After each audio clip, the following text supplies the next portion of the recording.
This year at Bowie State, we surpassed our previous record of enrolling over 900 freshmen from last year to now enrolling over 1,200 freshmen, or close to 1,200 freshmen this year. What sort of impact do you think that can have on the future at Bowie State? Well, first, housing, because where's everyone going to stay? I feel like there are more classroom buildings than there are housing. So finding a way to house the students so they do feel like it's a community, not forcing them to stay off campus and building that Bowie State, I won't say morale, but that Bowie State family, feeling like if I stay on campus, I'm gaining a better experience than living off campus. And also just parking, because if everyone's coming to school with a car, where are we going to park? I definitely agree. I believe it's like this. If you're knowingly enrolling over 900 students, right, or knowingly enrolling over 1,200 students, right, you should have space for those students, or be able to accommodate those freshmen or those students, whoever.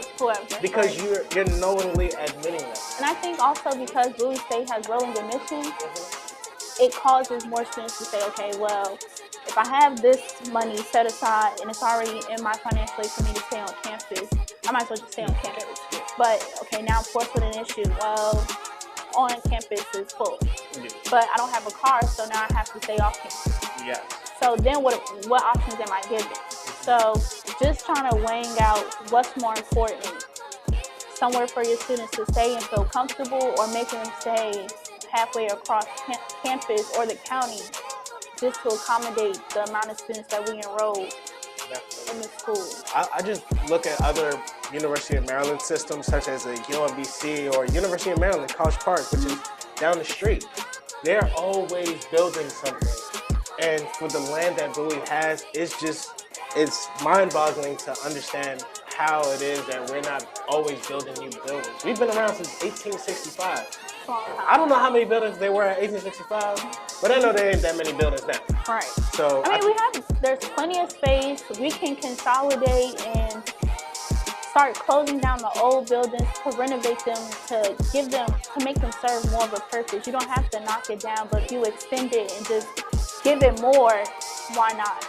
Definitely. Keep the historic foundation. Just give Bowie more. Give the school something to look forward to. Like most HBCUs in the South have either a 2020 plan or a 2040 plan, because they want to continue to expand. So if we're enrolling 1,000 students now, next year, what if we enroll 1,200? Then what are we going to do? Because then if those students like their experience on campus, I want to stay again on campus, but oh man, I can't, because now I have to give that opportunity to a new student, like an incoming freshman. So I think just build, Bowie, build. This episode was brought to you by Tropical Smoothie Cafe, located at 15475 Annapolis Road, right next to the Harris Teeter. Come on down. Get this nice Chipotle chicken flatbread. 10% off when you're a Bowie State student when you show your ID. So delicious. Fantastic. Cheers. What's up, y'all? It's your boy Francis Ford here with Ritemind at Bowie State University. We're here at the very first basketball game of the semester with two Bowie State legends, I think. Taliso, Mighty Liso. What's good? How y'all doing? And of course, everybody's favorite blue guy, Troy. What's going on, Troy? And we just want to get their input on how this semester's gone so far versus what they know, because they've been here for a little while. So, Troy, could you tell us a little bit about how you think Bowie's come in terms of basketball and where you think we're going now? Okay. Well, when I came in 2013, the games were always exciting. A lot of energy through the crowd. I also felt like, we get to show a lot more support out here. But now we still got a lot of good numbers and a lot of crowd participation, and a lot of 12 angry fans needs to come back. Yeah, most definitely need those 12 Angry fans. They always be having it lit. I mean, speaking of having it lit, the GGs be having it pretty lit, I think. I mean, who's your favorite GGs, Lisa? I gotta go with Mayana, Eminem. Oh, Mayana. You already know Mayana. Hey, shout out to Mayana and Shayna, nominated for those CI cheerleaders, all CI cheerleaders. Most definitely representing for those Lady Bulldogs. Most definitely. Well, that's a wrap from us. Signing out. You know. Lisa, I'm gone. Yes, you. What do you think about the new generation at Bowie? I mean, like I said, like I stated earlier, over 900 freshmen last year, so they're sophomores now. Over 1,200 or close to 1,200 freshmen this year, Right. so they're gonna be sophomores. How do you feel like the new generation meets the old generation of Bowie? I just think it's all about keeping tradition.